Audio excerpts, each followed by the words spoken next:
today's video is going to be on OBS Fords, particularly 92 to 97.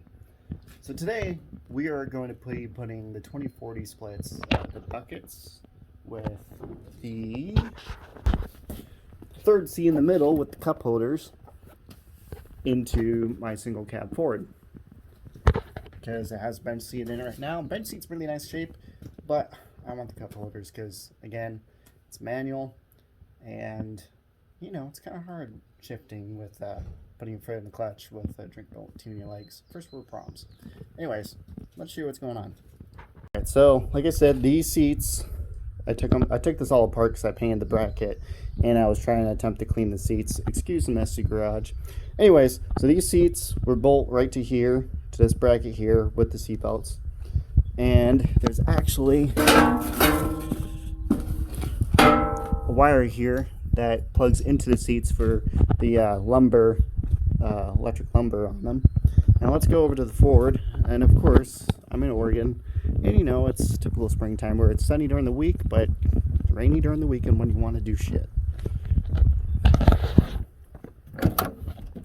So here's the inside of my Ford, again, single cab, and it's a stick. It's the main reason why I want the cup holders, because as you all know, driving a stick with the cup between your legs, it's kind of a pain in the ass. I mean, first world problems, but you know, it's a pain in the ass. Anyways, so to take the bench seat out, you are going to need a 15mm socket. You got 2 bolts in the front, which are, like I said, 15 millimeters. Depending on where you're coming from, you might want to soak those guys down with some Freol or PP plaster, because sometimes they're in there pretty good. Let's see if I can. And let's go to the other side.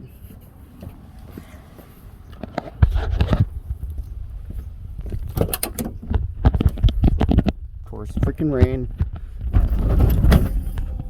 So then you got 2 nuts in the back here on each side, again 15mm, and you have to take the seat belts out. Well, you might not have to. I'm taking them out to make it easy.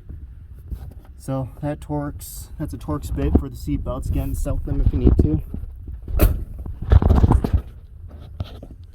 And I'll tell you what size you need for the Torx. It's a 50, a number 50 Torx. Bit is what you need to take the seat belts out. So once you do that, the seat's loose, and then you can take it out. I'm gonna also go a step further. As you can see, all the shit that's in here, I'm gonna take the vinyl flooring out, and I got new shift boots and everything, so I'm gonna take those off, replace those, take the vinyl flooring out, and give it a good clean, pressure wash the shit out of it. And in the meantime, if there's any rust under here, I'm going to clean that up and paint it as well and treat it. And I got new floor installation. So this is a good time when you're taking the seat out, if you want to go a step further in sound deadening, heat deadening, or running wires for a sub, which I'm going to do that too. This is a good time to take advantage of doing that while the seat's out. Alright, so we got the seat out. One thing I failed to mention is this connector here is attached to the driver's side seatbelt buckle. It's what warns you when you start your truck and you haven't buckled your seat up, saying buckle your seat on the dash. It's that light. So before you pull this bench seat out, make sure you disconnect that. I knew about it and then I totally spaced it until I was pulling it out and I had to stop.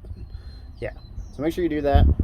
Alright, so next up, like I said, I'm going to take this vinyl flooring out and try to clean that, and I gotta take the shifter boots off to get the rest of this out, so stay tuned.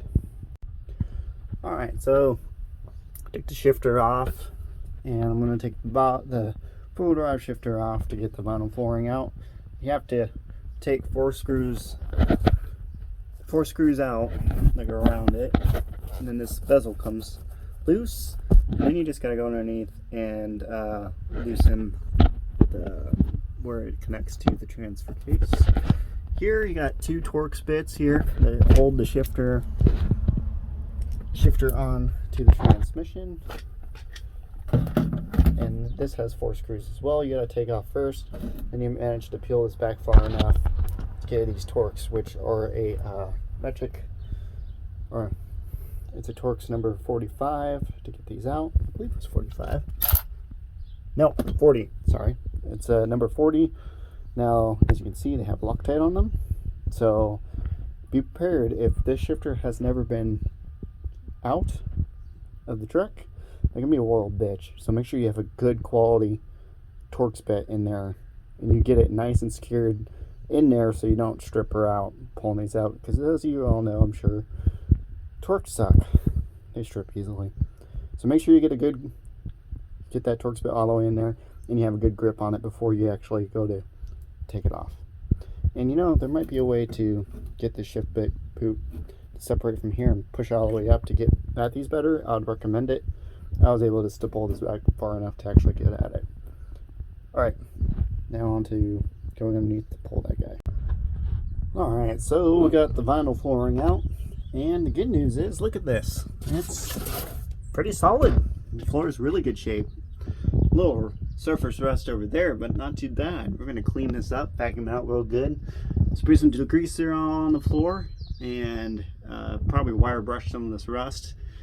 Treat it real good, and in all the rust spots you see, I'm going to spray paint it with some paint to sear her up. And let's go over here.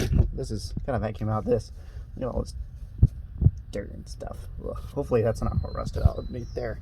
Anyways, moving on over here. Here's the vinyl flooring. Just soaked it real good with some degreaser. Gonna let that marinate a little bit, and then I might come by it with my actual, I was gonna use the brush, but I have those drill brushes, so I'm gonna throw that in my Milwaukee drill and go to town at it after I let it soak for a while and see if we can clean this up real good and bring it around. There's a few holes in it from people drilling stuff into the floor, like radios and stuff when it was a work truck, but it's all good. So that's where we're at. Now back to work. Alright, so far, after lots of degreaser, scrubbing, and vacuuming, I got the floor pretty clean. Clean enough to scuff up the little rust that's over there and hit her with some paint after I treat it. And check this out.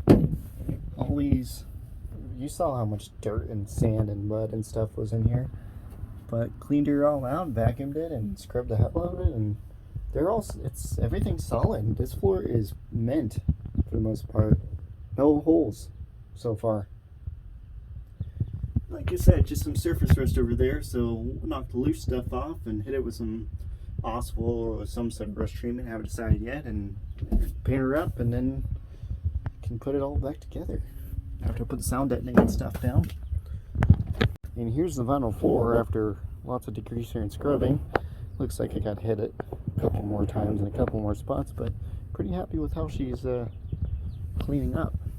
It's funny, little old part number there, but it's all pretty intact still and solid. So I think I'll hit it with a little bit of degreaser in the spots that are still showing, and then see how she looks after she actually dries, because it's still wet, so I'm not sure if it's actually going to look this dark. Thought about maybe going to get some vinyl reconditioner or something just to see if it darkens her up a bit. Maybe some help with some UV protection, you know. So yeah, so far pretty happy. Stay tuned.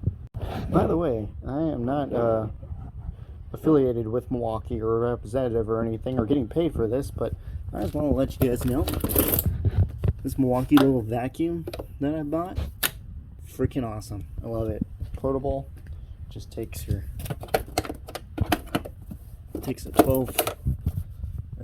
18 volt battery and has some connectors with it. Super easy, super light, nice and portable. Love it. I would recommend getting one.